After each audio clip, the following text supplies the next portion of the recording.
Corre el año 1687. El pueblo de Atenas está sitiado.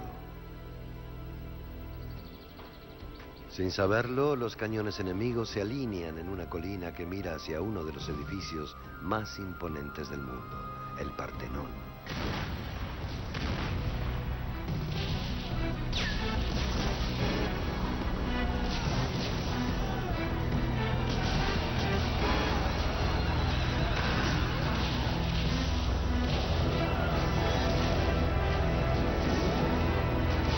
Trágicamente, el Partenón se había usado para almacenar nada menos que pólvora. Uno de los edificios más hermosos que se hayan concebido quedó completamente destruido. Durante 2000 años, el Partenón ha dominado Atenas, recordando un momento destacado de la historia, la Edad de Oro de Grecia. Grecia, un momento de excelencia.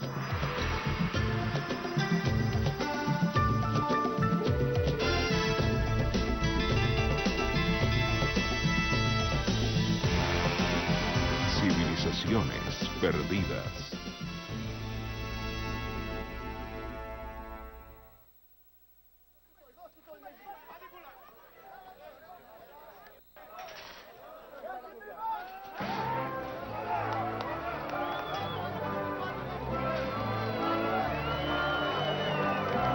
Las ciudades-estado de la antigua Grecia eran todas muy competitivas, pero hubo un estado que esperaba ganar y generalmente lo lograba. Se trata de la poderosa, brillante e intrépida ciudad de Atenas.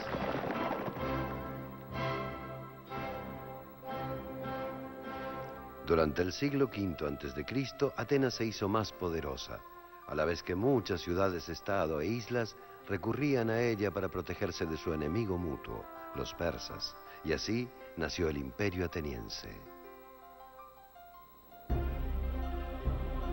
La Acrópolis de Atenas representa lo máximo en logros en la historia de las civilizaciones occidentales.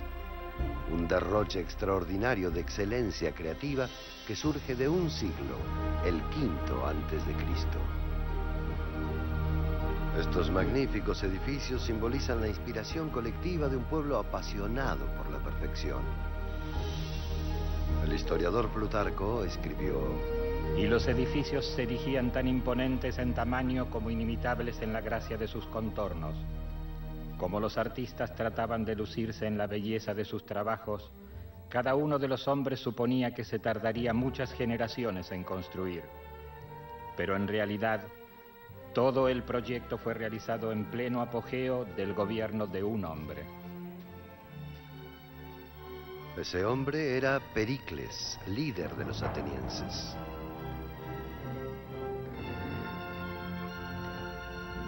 Pericles construyó el Partenón para albergar y honrar a la deidad a quien la ciudad estaba dedicada, la diosa Atenea.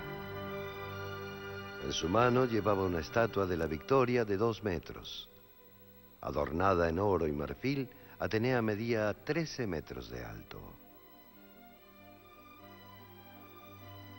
Pericles asumió el poder en el 461 a.C. Atenas floreció como pocas ciudades lo hicieron. Pericles pagó la magnificencia de toda Atenas con los impuestos cobrados a otras ciudades-estado a cambio de protección. Nuestra ciudad no fue hecha en un día. Ninguna otra ofrece tantos placeres al alma. Nuestro amor por la belleza no nos debilita. Para nosotros la riqueza es algo que debe usarse adecuadamente y no algo con que presumir.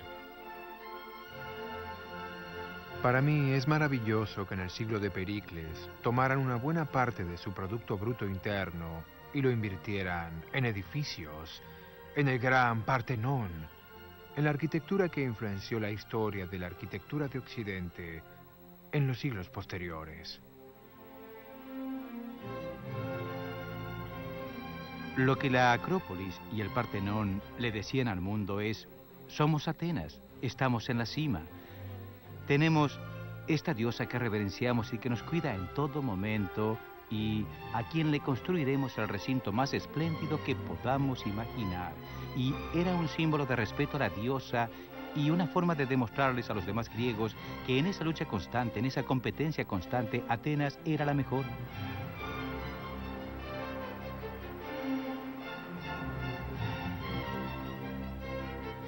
La ciudad fue terminada en 50 años, diseñada por los mejores arquitectos de Grecia y adornada por el gran escultor griego Fidias. Fue un equipo que reunió a los mejores artesanos de todo el Mediterráneo. Atenas era una vorágine de energía y sobre todo de nuevas ideas.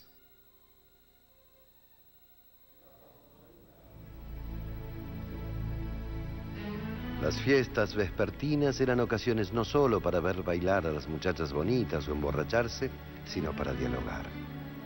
La estrella invitada sería el brillante filósofo Sócrates. En general, asuntos de hombres.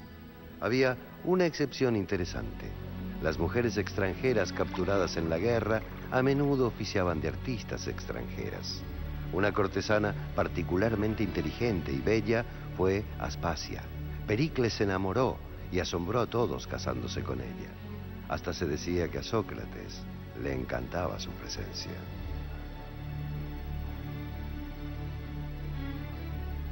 Debió haber sido alucinante ser parte del ambiente del siglo V en Grecia. Se inventaron tantas cosas que hemos heredado. Ahora pensamos desde el punto de vista de palabras, filosofía, retórica y política y geografía y biología griega. Todas estas cosas estaban siendo descubiertas y discutidas. Todos hacían preguntas. Este fue el primer pueblo en calcular la posición de la Tierra, la Luna y las estrellas, y los primeros en concebir el átomo. La era clásica de Grecia produjo algunas de las mentes más grandes y originales del mundo. Los filósofos Sócrates, Platón y Aristóteles. El matemático Pitágoras, el poeta Píndaro, los dramaturgos Esquilo, Sófocles y Aristófanes, el historiador Heródoto y el padre de la medicina, Hipócrates. Estas fueron algunas de las grandes mentes que hemos tenido y todas vivieron en este pequeño pueblo más o menos en la misma época.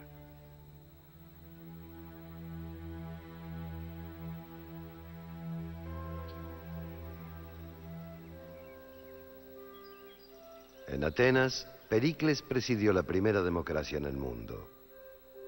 Aunque solo los 30.000 ciudadanos varones tenían el voto, se elegía a todos los funcionarios de la ciudad y sus deliberaciones eran públicas. Fue una idea que perduró más allá de los reyes y tiranos de los siglos posteriores y resurgió en las democracias del mundo moderno. Nuestros fundadores sabían latín y griego, leían a los autores, entendían la tradición clásica, el principio legal contra la tiranía. Nunca dejó de sorprenderme la originalidad de los griegos al inventar la democracia tal como la conocemos. Antes no existía. Había tiranos y líderes de tribus. Pero la participación del pueblo en el gobierno, la toma de decisiones por parte de los ciudadanos, comenzó en realidad en el siglo V en Atenas. Particularmente con este extraordinario líder, Pericles, los ciudadanos tuvieron la oportunidad de participar. No era que nosotros, ellos, todos tenían que hacerlo. Todos tenían que dedicarse a tener experiencia en el gobierno. Y regía el gobierno de la mayoría. El debate público. Todos participaban.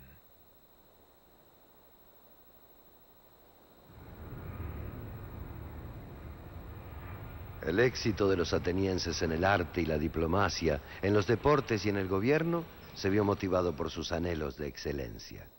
En definitiva, esta pasión por la perfección era un compromiso espiritual. La Acrópolis no es la sede del gobierno, no es un centro administrativo y tampoco es un centro comercial. Era el templo de Atenea, de una diosa. Querían servir, querían crear algo por encima de ellos mismos, por encima de su clase.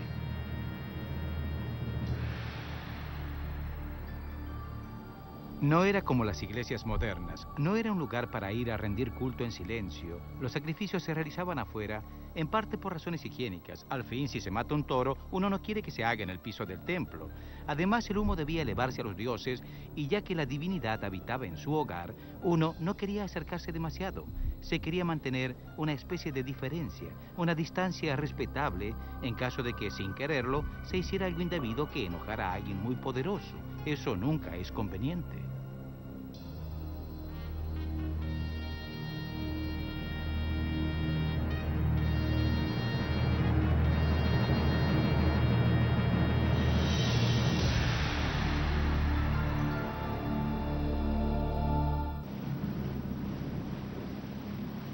En 1928, cerca de la costa norte de la isla griega de Euboea, en el mar Egeo, un pequeño bote buscaba esponjas.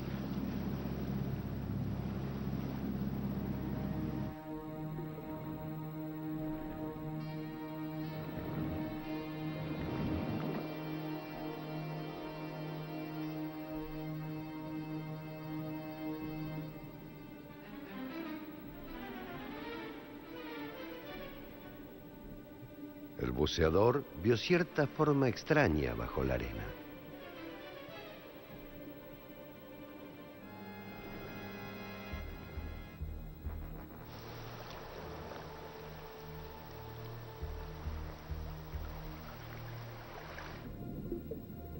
Había descubierto una estatua griega clásica, hundida con el barco que la transportaba hace casi 2000 años.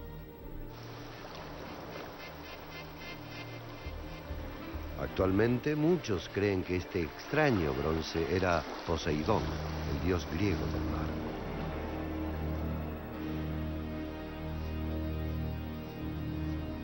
La magnífica estatua era una de las tantas robadas por los romanos en los siglos I y II antes de Cristo. Se pensaba que los dioses como Poseidón tenían mucho poder sobre las vidas de los antiguos griegos.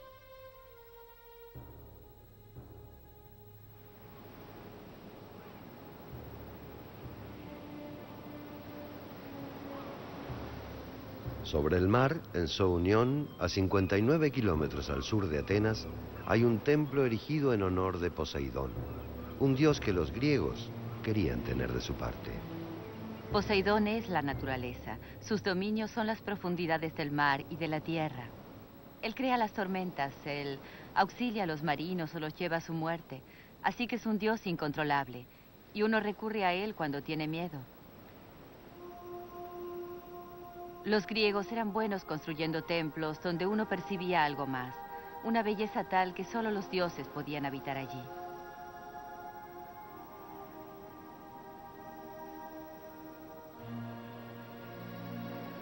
En el monte Olimpo se encontraba el panteón de los dioses griegos. Allí vivían todos los dioses, del amor, de la fertilidad, la sabiduría, la ira, los celos.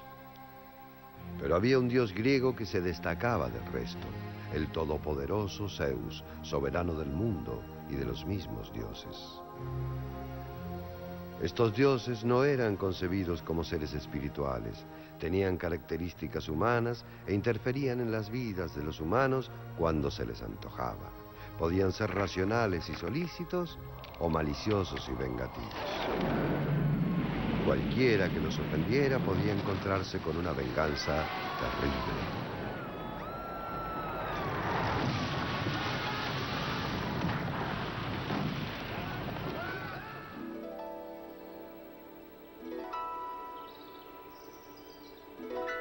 Este es Delfos, el santuario de los dioses más importante de Grecia.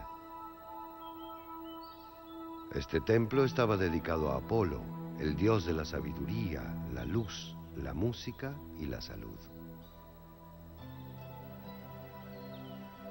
Los griegos honraban a Apolo con obras teatrales, debates, poesía, lecturas y en este estadio, cerca de la cima de la montaña, con grandes eventos deportivos. Los peregrinos